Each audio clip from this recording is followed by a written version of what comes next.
As you guys know, the way that these groups really work is if everybody chimes in, participates, and asks questions as much as possible. Just like your challenge group where you post in there daily, it helps to hold you accountable to come into this group and answer the questions and participate underneath the videos with what we are sharing with you guys. This is what really makes you stand out as a leader, and it's going to help give you the best practices for you to move forward in the business, for your coaches to watch you stand out and be a leader. Just as I challenged you last week to post in Beatnik, or your upline coaches group, we also really want to see you step out as a leader in this group and show us what you're doing and tell us about it. We want to celebrate the near wins, as Katie Flynn shared with you yesterday. So these are just some of my top 5 tips about being a leader and what I do as a coach with my team. So number 1, connect with your coach. This doesn't matter how you like to be led. You have to know how your coach well enough to know how they want to be led. Know their why and what success looks like to them. You can coach someone in the direction they want to go. If you can't coach someone in the direction they want to go if you don't know where they're trying to go. So instead of constantly asking them, what are your goals? What are your goals? What are your goals? Ask them, what does success look like for you? This may be something simple as adding 1 coach a month, or 1 coach a week, or hitting Success Club 10, which should be a non-negotiable anyways. But I want you to connect with your coaches in those one-on-ones and ask them, what does success look like for you? Write it down and remind them when they're feeling low what they told you. Number 2, simplify the success steps. Don't try to impress your coaches with how much you know. Don't talk about how complicated the process or the business is. Instead, show them your ability to simplify the successful steps by removing the jargon, focusing on easily understood and quantifiable actions that they can control.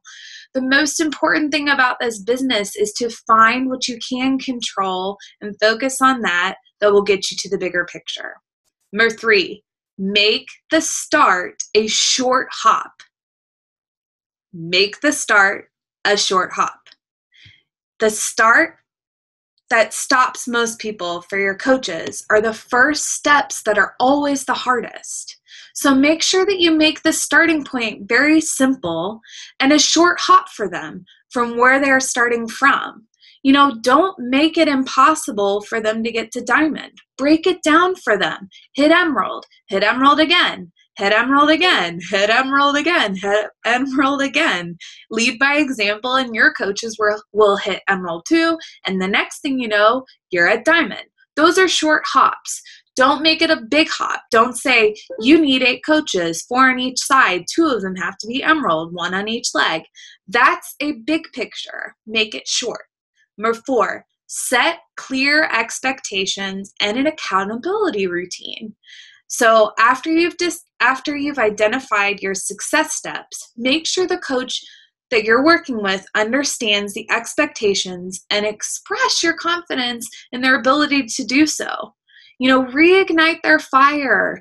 Tell them they can do this because they can, and make sure that you're leading by example. So create an accountability routine with them, hook them up with a success partner, set them up for success. Don't just sign them up and leave them. Number 5, and this is what I kind of touched on a little bit in number 2 on simplify the success steps. So number 5 is always align actions to the desired outcomes.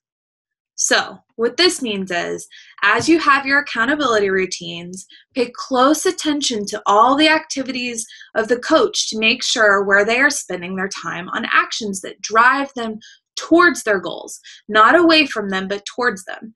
Time and effort spent on things not aligned to goals will frustrate a coach by delaying desired results. So An example of that is Facebook scrolling. That is not going to align you with your goals, and it's just going to frustrate you because you're going to spend so much time getting lost in Facebook that you're not paying attention to what you really need to do. So keep your coaches on the path that leads them to the direction that they want to go, not you. So with all this being said, those are my top 5 tips about being a leader and how you really need to help your coaches. But what number 6 would probably be is definitely time management. Making a schedule, sticking to that schedule, and unplugging. You cannot do this 24/7. I know that a lot of us love doing it and we want to, but that'll end up having us neglect other areas of our life, whether it be our spouses, which they'll become bitter, our family, they'll become bitter, and our friends. All these things are important and they were around before coaching was. So have them help you be accountable to your goals, but don't neglect them. So make a schedule. Schedule it out throughout the week. This means your postings, when you're going to have one-on-ones with your coaches, when you're going to be starting your next challenge group. Stephanie Davies on her National Wake Up Call talked about how she plans 6 months out at a time, and it really helps her be more free with her time because she knows exactly where she is going. She has that vision for the next 6 months. She gets to work, she does it, and she can focus on her challengers and her coaches and her business itself. So I hope these tips are helpful. Let's create a schedule. I would love to see you drop it in the comment section below. I want to see just a rough schedule, guys. Just, from 9 to 10, I'm going to do